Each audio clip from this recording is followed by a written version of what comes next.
নমস্কার বন্ধুরা, আমি সঞ্চিতাস এসেন্স রেসিপিজে আপনাদের সবাইকে স্বাগত। নিশ্চয়ই ভালো আছেন, সুস্থ আছেন, আনন্দে আছেন।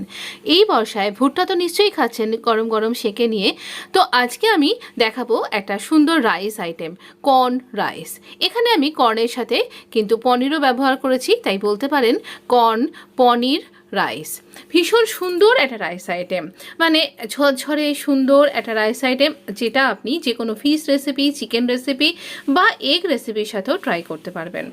একদম স্বাদে অনবদ্য, ভীষণ টেম্পটিং। আপনার গেস্টকেও পরিবেশন করতে পারবেন। আমি আজকে এটা পরিবেশন করছি আমার বাড়িতে এই রকম একটা এগ ভাজির সাথে। এই রেসিপিটাও চলে গেছে। এখানে আপনি তেল বা বাটার নিতে পারেন। আমি তেল নিয়েছি, পনিরটা ভেজে নিয়েছি, সেই তেলেই আমি এটা তৈরি করছি। এখানে কিছু গরম মশলা আমি দিয়ে দিলাম গোটা, এগুলো আমি লিখে দিয়েছি। এরপরে দিয়ে দিচ্ছি এই কর্নটা, নর্মাল যে কর্নগুলো পাওয়া যায় বাজারে সেই রকমই কর্ন আমি এখানে ছাড়িয়ে নিয়েছি। গোবিন্দভোগ চালটা আমি ভালো করে ধুয়ে জল ঝরিয়ে রেখেছিলাম, এটা আমরা এখানে দিয়ে নিয়ে খুব ভালো করে ভাজবো।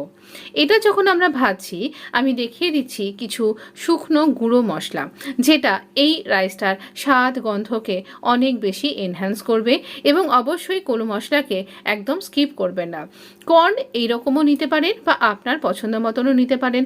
চালটা আমরা ততক্ষণ ভাজবো যতক্ষণ না ট্রান্সপারেন্ট হচ্ছে। নুন, হলুদ, এখানে গরম মশলা, তার সাথে একটু গোলমরিচের গুঁড়ো। গোলমরিচের গুঁড়োটা ভীষণ অনবদ্য টেস্ট দেবে এই রাইসটার সাথে। তো এইরকমভাবে আমরা চালকে খুব ভালো করে মশলার সাথেও আরেকবার ভেজে নেব।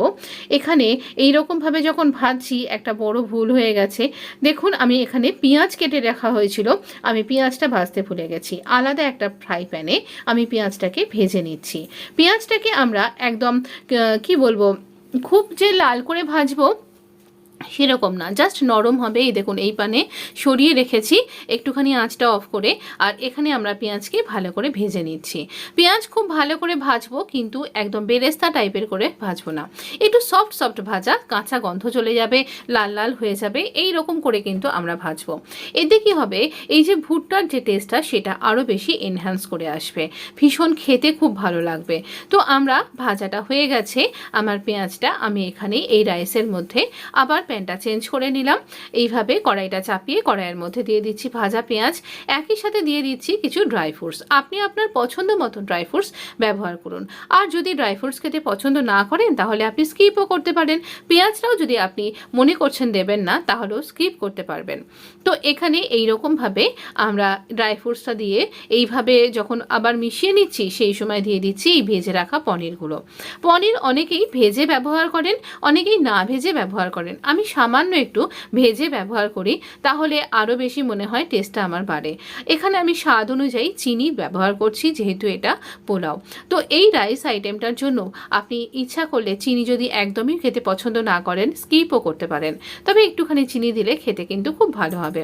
আমরা খুব ভালোভাবে নাড়াচাড়া করে মিশিয়ে নেবার পরে পরিমাণ মতন এখানে জল ব্যবহার করছি।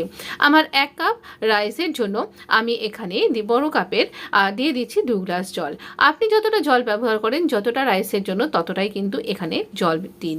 তো এখানে আমার চ্যানেলটা যদি এখনও সাবস্ক্রাইব করে না থাকেন, তাহলে পরে প্লিজ সাবস্ক্রাইব করে শেয়ার করে দিন বন্ধুদের মধ্যে, আর অল বেল আইকনটাও প্রেস করবেন। চলুন, আমাদের খাবার কিন্তু রেডি হয়ে গেছে। এখানে আমি এইরকমভাবে নামিয়ে নিয়েছি, আর এখানে আমি সার্ভ করেছি। আমার বাড়িতে অনেকগুলো টবের মধ্যে হলুদ গাছ হয়েছে, সেই হলুদ পাতায় আমি এটা সার্ভ করেছি। আপনার বাড়িতেও যদি এইরকম কোনো গাছ হয়ে থাকে যেটা খেলে কোনো অসুবিধা হবে না, তাহলে সেটা দিয়ে এভাবে সার্ভ করে একদিন অন্য রকমভাবে অবশ্যই ট্রাই করতে পারেন। ভালো থাকবেন, সুস্থ থাকবেন, চ্যানেলটা প্লিজ সাবস্ক্রাইব